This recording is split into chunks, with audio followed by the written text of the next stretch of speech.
Hello and welcome back to another video. So, do you want to make loads of gold in World of Warcraft? Well, today I'm going to be talking about gold making, but perhaps slightly more in the future.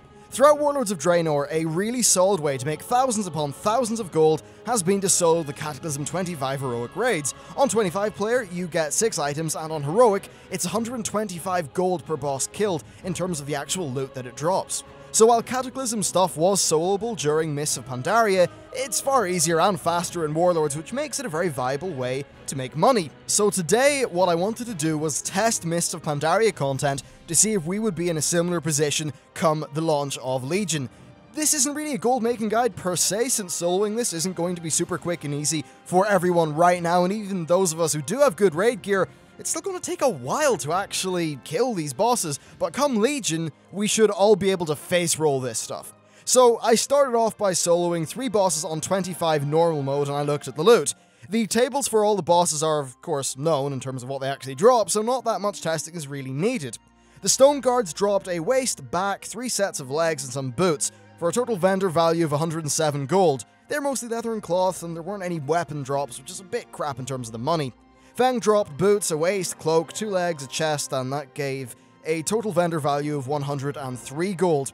Then Imperial Vizier Zorlok dropped 2 necks, 2 chests, a ring, and bracers for a total of 126 gold.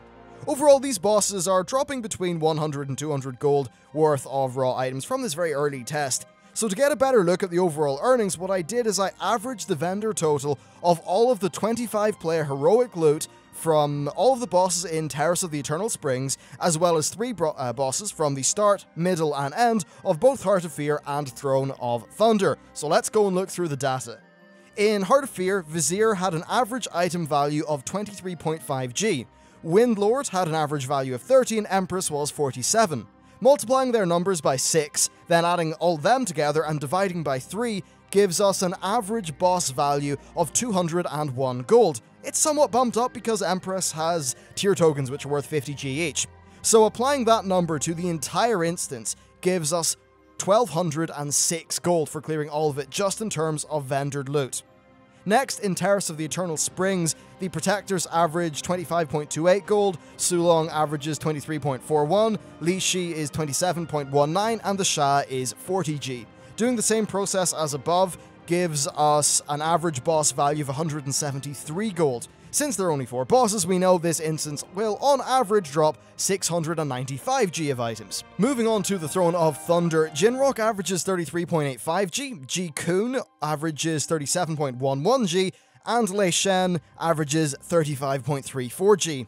The average vendor value per boss is 212 gold, so if we extrapolate that value out to every single boss, then the instant gives you 2,763 gold for clearing the whole thing on 25 player heroic, and that's just from the vendored loot.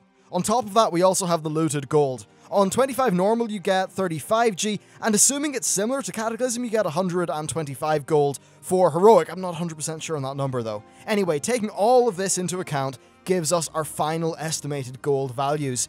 A 25 normal run of Terrace of the Eternal Springs will net you 835 gold, on average. A heroic run will net you 1195. For the Heart of Fear, 25 normal will net you 1416 gold, while a heroic run will be 1956 gold. For Throne of Thunder, the numbers are 3218 gold for a normal run, and 4388 for a heroic run. Overall, I've got to say, this is going to be a very viable way to make money in Legion, and some of these bosses drop things like mounts and pets that players may be interested in, so as well as getting money, it's going to give you a shot at some pretty nice items. Already, all of this content is soloable, it's just not particularly fast, so when Legion comes out, I think we will be seeing gold per hour values that are roughly comparable to what players get now from Cataclysm 25 Heroics. Overall, this means it's going to be another way to make a lot of money, and certainly it's going to throw a lot of money into World of Warcraft's in-game economy. Anyway, that's pretty much it for me. Thank you very much for watching this video. Hit me up on Twitter if you want to talk about it more, and I will see you next time.